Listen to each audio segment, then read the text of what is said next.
Welcome to the running back edition of the Week 9 videos. I, of course, am Ricky Sanders with my sidekick, Jim McCormick, although I would say I'm probably more of his sidekick and he's the superhero. But regardless, we should have gone for that as our Halloween theme, by the way, even though we kind of covered it in last week's video. But before we get into the course of things, let me show you what we've got going on this week at rotocurve.com. You're probably familiar by now if you've been watching us. We got this free trial. And the question is, why haven't you used the free trial yet? rotocurve.com/free trial. You get things like the exclusive position rankings, projections, and cheat sheets for each week. You get the must-have tools like DVP rankings, points per attempt, red zone utilization. You get the optimized DFS lineups for both DraftKings and FanDuel. So again, definitely check it out. It is worth your time. And Jim, we were talking about it before the show. I want to start with running backs this week. You have some interesting stats on him, but I think Ezekiel Elliott might be a guy, and I rarely do this, that I go 100% all in on because I think the matchup is that good. I mean, tournaments, cash games, just about everything. Don't overthink it. Sometimes it's just so obvious. I mean, until last week, Elliott had rushed for at least 130 yards in 4 consecutive games. That came to a halt. He still rushed for 96. So it's not like he fell off a table, and it was against an Eagles defense that's been pretty tough. Let's go to you because you've got more statistics on this. Yeah, I mean, he's I think he has 5 straight games now over 140 total yards.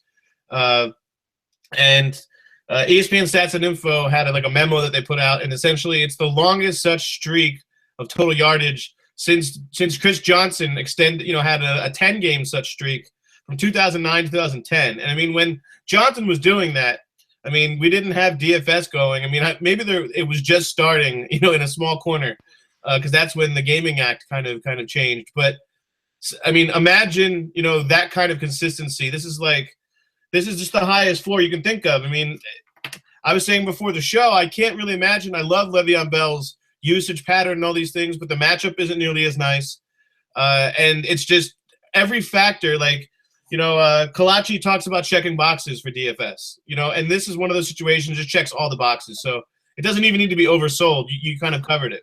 Yeah, well, I just want to say 10 rushing touchdowns, which is third most in the league. 12 total touchdowns the Browns have given up to opposing backs. The third most fantasy points. Their defensive front 7 is not incredibly strong, even with the addition of Jamie Collins, who I don't think is going to change anything from week 1, especially with the dominant Cowboys offensive line. So I don't think we can overstate enough just how much Ezekiel Elliott you should use this week. That being said, I think most people are on the same page, but now with values emerging like Charkandrick West and things like that, maybe people do go off them. So I would say 95% is required for me this week. What other backs do you like?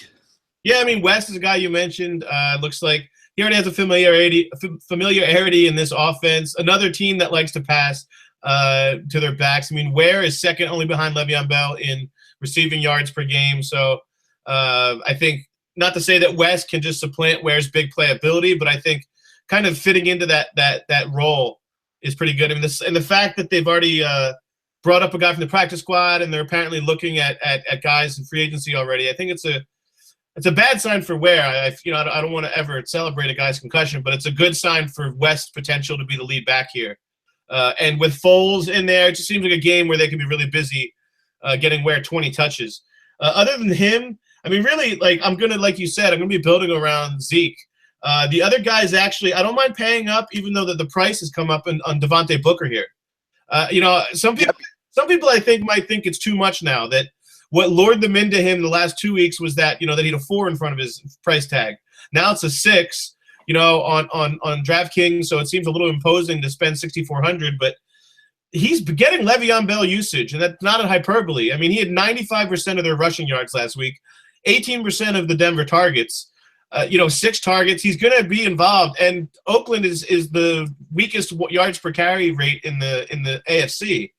It's just everything to me screams him getting the ball 25 times. He came back from that shoulder injury. The kid Bibbs isn't a threat to any meaningful touches. This is kind of like I said it before, but it's kind of like the Melvin Gordon situation where Woodhead goes down and this kind of defeating share becomes one super back, because he's going to get all the work. And I agree with you in fading Gordon just because you're basically backing on touchdown production with him at this point. Even though he had a great week last week against a good defense, I think, it's just a better situation. I don't really even love Rivers. I don't love the San Diego setup. Yeah. Yeah, I mean, San Diego setup, I think it was for tournaments only, even if you're going with the passing game. Yeah, that's what I mean. So I agree. Yeah, what I meant by that was, that like the San Diego offense, I think, is a little compromised here. Titans are second highest in blitz percentage. So just to get back to it, I think Booker is the guy that I'm building around with Zeke in almost every lineup. And then if the news does come out that West is certainly the guy, then that's where I'm going to go too. And that might even be a flex situation. But those are kind of my three building blocks in cash. A part of me likes Theo Riddick's floor for how cheap he is in PPR. But, I just don't love the Minnesota matchup. And, that enough makes me kind of off of him because the ceiling's not really there for him unless he scores. Yeah, I agree with you. I'm hearing it right now. But anyways, you're good. Okay. Riddick is a guy that I got pegged for tournaments as well. So I'm on board with you there with an explosive back. But you kind of stole my guy for cash games. I mean, Booker and Elliott is who it is for me, along with Charkandrick West. I mean, the 4.8 yards per carry certainly stands out. So I think we can go right into tournament plays, although I do want to mention, I think Darren Sproles could be cash viable. I have him right. Yeah, if we find out that West isn't starting, I think that's the way you could go. Otherwise, even though the Giants matchup doesn't jump off the page, they haven't exactly given it up to these receiving backs. But with him, they didn't officially name him the lead back, quote unquote, but he touched the ball 20 times to Ryan Matthews 5 last week. So do we really need them to name him the lead back? I mean, he had his highest snap rate in his career in Philadelphia. I didn't go through his Saints games logs. There probably might have been a situation where he was getting that much exposure with the Saints, but he's never been over 70% snap rate, but he was this week with the Eagles. Ryan Matthews is sitting right now with a tooth injury, which is just so Ryan Matthews of him. But really, no, actually Peterson came out today and said Matthews is still my lead back. I don't know if that means at lunch or I don't know what that means because he's had 2 games under 15% snap rates this year. No lead back does that, and this is healthy. So if not for that touchdown last week, it would have been an absolute disaster for Matthews. I completely agree with you. The one thing that I also think helps is whenever there's a pass rush, you have to consider him on bubble screens. And I think that could happen here. This is kind of that Andy Reid bubble screen offense anyway.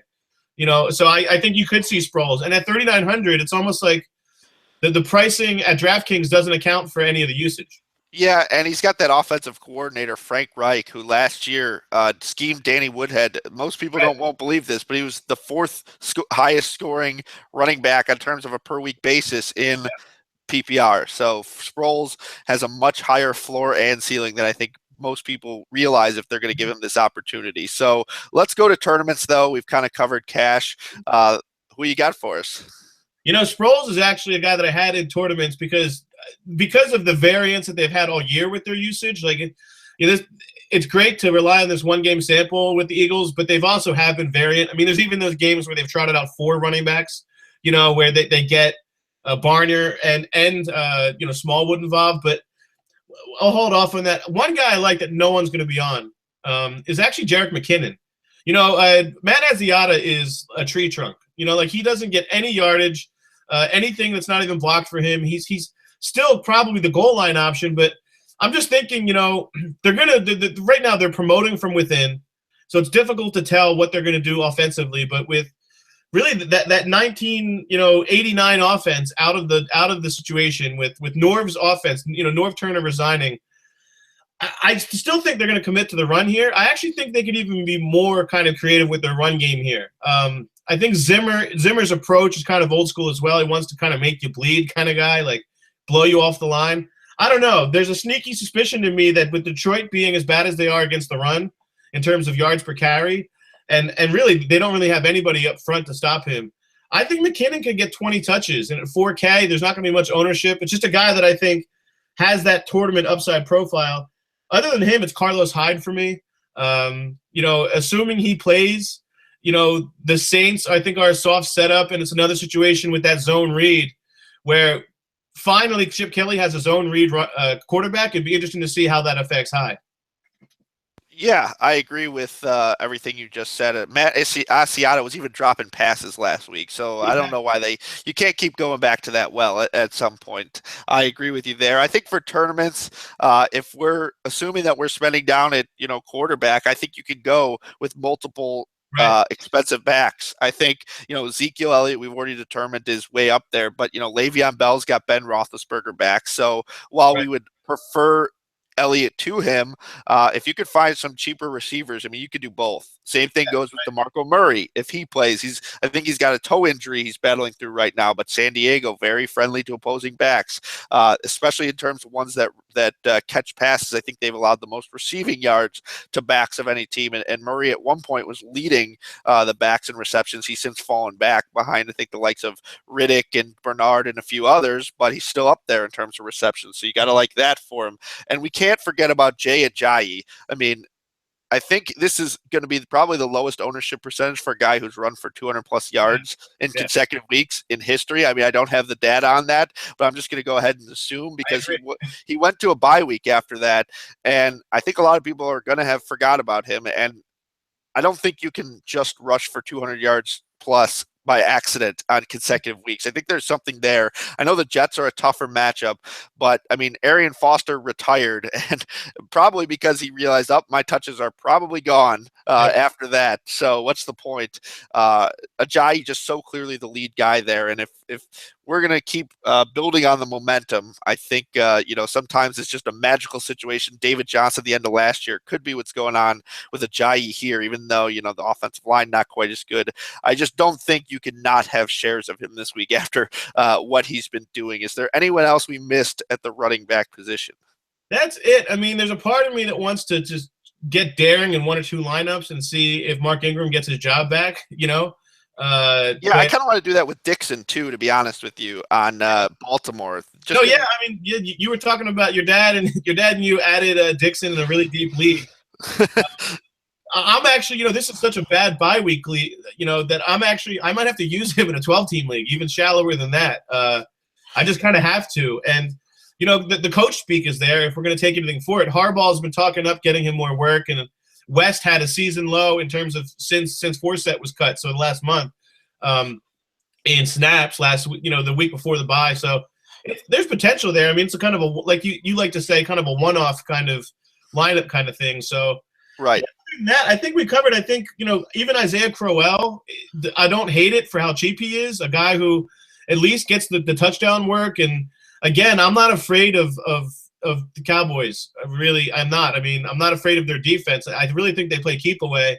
It could be one of those situations where there are some cheap soft numbers for the Browns at some point. But yeah, mostly it's the guys we talked about. It's Sproles. I mean, and again, I agree with you. You can pay up in tournaments this week and not hate it because we've already given some options at quarterback to pay down, and I think we're going to like some values at receiver too. Yeah, and just as a caveat, as we go out, if you're playing Thursday, play Devontae Freeman with Tevin Yeah, Coleman out against this Tampa Bay team. But since it's not included on many slates, we didn't harp on that. of But course. I think, yeah, that's all for us in terms of this video. Again, check out rotocurve.com/free hyphen trial, rotocurve.com/free trial. You get the optimized DFS lineups and the whole package, all the tools, all the rankings, projections, cheat sheets, things like that you need for NFL. So to complement with listening to Jim and I. So please go ahead and do that. You can't beat the price of free. We will be back in a little discussing receivers this week.